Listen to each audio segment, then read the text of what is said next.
So hey everyone, welcome to Pooja technical classes. आज के class में हम हिंदी के चैप्टर पढ़ने वाले हैं अलंकार, जो कि बहुत लोगों को ये प्रॉब्लम आता है क्वेश्चन को सॉल्व करने में। अलंकार पहचानने में उनको बहुत सारी दिक्कतें आती हैं, वो सारा जो है कि इस वीडियो में सॉल्व कर दिया जाएगा।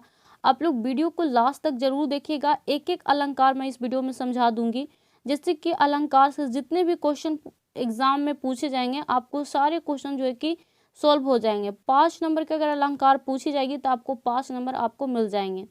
बशर्ते करना है क्या है, आपको वीडियो को पूरे अच्छे तरीके से देखना है और समझना है। आपको कलम और कॉपी की ज़रूरत नहीं पड़ेगी, क्वेश्चन देखते ही आप क्वेश्चन को सही टिक आउट कर पाएंगे। तो चलिए हम स्टार्ट कर लेते हैं। सबसे पहले हम समझ लेते हैं कि अलंकार होता क्या है, अलंकार किसे कहते हैं। तो यहाँ पे देख सकते हैं अलंकार जो है अलम जोड़ कार करके जो है कि अलंकार बनता है। और यहाँ पर अलम का अर्थ होता है आभूषण, जिसको गहना बोलते हैं, आभूषण होता है। काव्य की शोभा बढ़ाने वाले तत्वों को अलंकार कहते हैं। जैसे कि जब गहना होता है वो किसी स्त्री गहने को धारण करके अपनी सुंदरता को बढ़ाती है, उसी तरह जो है कि ये अलंकार में काव्य की शोभा बढ़ाने वाले तत्वों को क्या कहते हैं, अलंकार कहते हैं। अलंकार के मुख्यतः जो है 2 भेद होते हैं, पहला अर्थ अलंकार और दूसरा शब्द अलंकार। एक एक करके हम अलंकार को समझते हैं। अर्थ अलंकार का पहला पार्ट है उपमा अलंकार, जो कि उपमा अलंकार पहचानने का तरीका है दोस्तों कि उस पंक्ति में योजक चिन्ह आएगा और साथ में सा सी से साथ में आएगा। जैसे एग्जाम्पल में आप लोग समझ लीजिए, मुख चंद्रमा सा सुंदर है, तो यहाँ पे देख सकते हैं दोस्तों योजक चिन्ह के साथ जो है सा का जो है वर्णन हुआ है। तो ये जो एग्जाम्पल हो गया उपमा अलंकार का उदाहरण हो गया। दूसरा एग्जाम्पल समझिए, कर कमल सा कोमल है, तो यहाँ पे देख सकते हैं दोस्तों योजक चिन्ह भी आया है और साथ में सा भी आया हुआ है।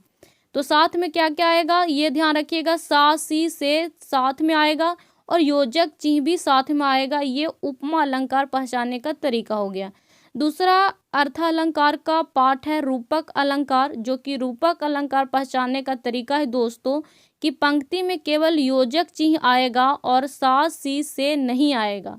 जैसे एग्जाम्पल समझ लीजिए, मैया मैं तो चंद्र खिलौना लहो, तो यहाँ पे देख सकते हैं दोस्तों कि चंद्र खिलौना जो है योजक चिन्ह, चंद्र खिलौना के बीच जो है योजक चिन्ह तो आया है, लेकिन सा सी का प्रयोग नहीं हुआ है इस पंक्ति में।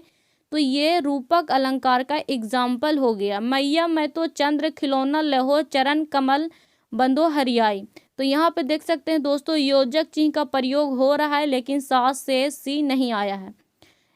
रूपक अलंकार का ये उदाहरण हो गया। आगे हम लोग समझते हैं उत्प्रेक्षा अलंकार।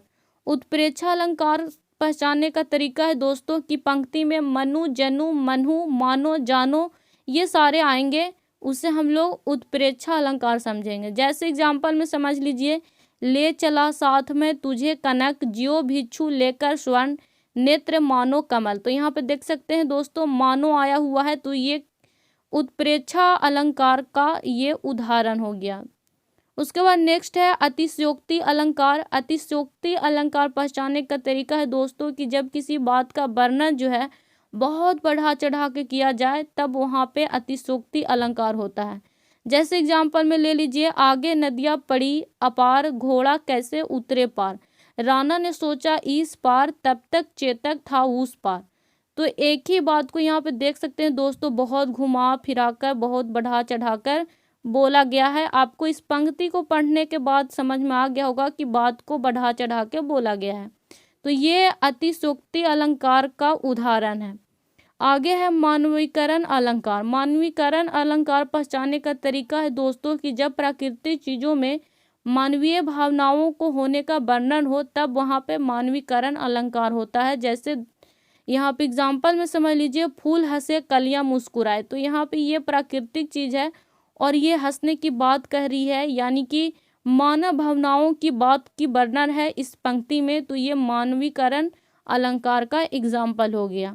आगे हम लोग पढ़ेंगे दोस्तों शब्द अलंकार के भेद। तो शब्द अलंकार का पहला भेद है अनुप्रास अलंकार, दूसरा है अयम अलंकार और तीसरा है श्लेष अलंकार। ये तीनों अलंकार बहुत ही इम्पोर्टेंट हैं। अनुप्रास अलंकार समझने का प्रयत्न कीजिएगा, बहुत ही इम्पोर्टेंट है ये। अनुप्रास अलंकार जो है पहचानने का तरीका है कि वर्ण जो है बार बार आएगा और वो अनुप्रास अलंकार कहलाएगा। जैसे एग्जाम्पल से समझिए, चरु चंद्र की चंचल किरणें खेल रही थी जलथल में।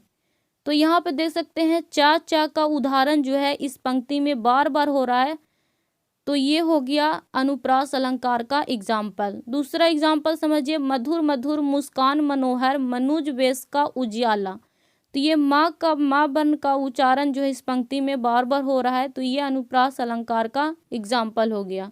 दूसरा है हमारा आयम अलंकार। आयम अलंकार पहचानने का तरीका है दोस्तों कि एक ही शब्द जो है एक से अधिक बार आएगा और अर्थ उसका अनेक होगा, मतलब अलग अलग होगा। जैसे कि हम लोग एग्जाम्पल में समझेंगे, काली घटा का घमंड घटा और कनक कनक ते सौगनी मदकता अधिकाय या खाए बौरात नर यापा बौराय। तो यहाँ पे देख सकते हैं कनक अर्थ कुछ अलग है और इसका कनक का अर्थ कुछ अलग होगा। तो ये एग्जाम्पल आयाम अलंकार का एग्जाम्पल हो गया। अगला हमारा सबसे लास्ट है श्लेष अलंकार। इसके पहचानने का तरीका है दोस्तों कि एक शब्द के अनेक अर्थ होते हैं।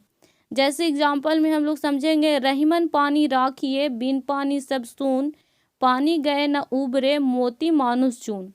तो यहाँ पे समझेंगे दोस्तों, पानी का पहला अर्थ है मनुष्य के संदर्भ में है, और जबकि इसका मतलब विनम्रता से है, और रहीमन कर रहे हैं कि मनुष्य में हमेशा विनम्रता यानी कि पानी का अर्थ है होना चाहिए।